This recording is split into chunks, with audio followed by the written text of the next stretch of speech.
জ্ঞান আৰু বিঘ্নৰ অধীশ্বৰ দেৱতা শ্ৰী গণেশক আমি এই নলবাৰী সত্ৰ শিৱ মন্দিৰত যোৱা 12টা বৰ্ষত আমি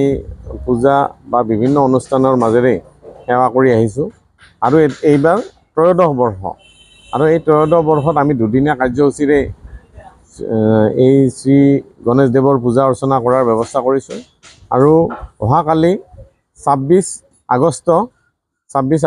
আৰু 27 আগষ্ট এই দুটা দিনত আমাৰ নলবাৰী সত্ৰ শিৱ মন্দিৰ প্ৰাংগণত গণেশ পূজা উদযাপন হ'ব আৰু অহাকালিৰ যি অনুষ্ঠান সেই অনুষ্ঠানৰ ভিতৰত আছে আমাৰ প্ৰতিমা স্থাপন বা প্ৰতিমাৰ প্ৰাণ প্ৰতিষ্ঠা কৰা আৰু তাৰ পিছতে আমাৰ এই মন্দিৰৰ দুৱাৰ মুকলি হ'ব। তাৰ পিছত আছে আমাৰ এই অঞ্চলৰ আই মাতৃসকলৰ দ্বাৰা 100 এগছি বন্তিৰে এই মন্দিৰ প্ৰাংগণ আলোকিত কৰা হ'ব আৰু তাৰ পিছতে আমাৰ এটা বিশেষ অনুষ্ঠান, আমাৰ এখন সম্বৰ্ধনা সভা। আমি প্ৰতি বছৰে আমাৰ নলবাৰী অঞ্চল বা ইয়াৰ উপকণ্ঠ অঞ্চলৰ বিভিন্ন ব্যক্তিক সম্বৰ্ধনা জনাই আহিছোঁ তেখেতসকলৰ বিভিন্ন সামাজিক অৱদানৰ কাৰণে আৰু এই বছৰো 5 গৰাকীকৈ ব্যক্তিক আমি সম্বৰ্ধনা জ্ঞাপন কৰিম আৰু সেই অনুষ্ঠানটো আমি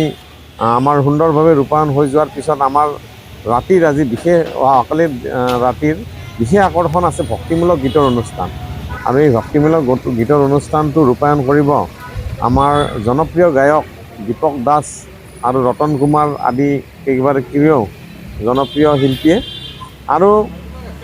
এই অনুষ্ঠানৰ পিছতে অহাকালিৰ প্ৰগ্ৰেম অৰ্থাৎ 26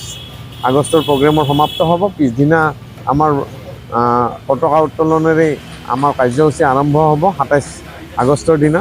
আৰু তাৰ পাছত আমি কেইবাটাও কাৰ্যসূচী ৰাখিছোঁ। আমাৰ চাফাই অভিযান আছে, আমাৰ স্মৃতি দৰ্পণ আছে, যিসকলে আমাৰ মন্দিৰৰ প্ৰতিষ্ঠা কৰাৰ ক্ষেত্ৰত অগ্ৰণী ভূমিকা লৈ ইতিমধ্যে আমাৰ মাজৰ পৰা বিদায় মাগিছে, তেখেতসকলক স্মৰণ কৰাৰ অৰ্থে স্মৃতি দৰ্পণ অনুষ্ঠান এটা ৰূপায়ণ কৰা হ'ব আৰু তাৰ পিছত আছে আমাৰ গছপুলি বিতৰণৰ নিচিনা এটা অনুষ্ঠান, লগতে মাদক দ্ৰব্য যাতে আমাৰ অঞ্চলৰ মানুহখিনিয়ে বৰ্জন কৰে তাৰ প্ৰতি এটা সজাগতামূলক অনুষ্ঠান আমি কৰিব বিচাৰিছোঁ এইবেলি আৰু তাৰ পাছত আমাৰ পূজা আৰম্ভ হ'ব আৰু পূজা শেষ হোৱাৰ পিছত এটা অগণন ভক্তই প্ৰতি বছৰে আমাৰ ভোগ গ্ৰহণ কৰি আহিছে। এইবেলিও আমি আশা কৰিছোঁ 5-6 হাজাৰ ভক্তই আমাৰ এই গণেশ পূজাৰ ভোগ গ্ৰহণ কৰিব আৰু সন্ধিয়া আমাৰ বিশেষ আকৰ্ষণ আছে নাগাৰা নাম প্ৰদৰ্শন। ইতিমধ্যে আমি অসমৰ দুগৰাকীকৈ স্বনামধন্য নাগাৰা নাম শিল্পীক আমি নিমন্ত্ৰণ কৰিছোঁ। তেখেতসকলে 27 তাৰিখে সন্ধিয়া 8 বজাৰ পৰা তেখেতসকলে নাগাৰা নাম পৰিৱেশন কৰিব। আমাৰ বিশিষ্ট শিল্পী কমল কৃষ্ণ কাকতি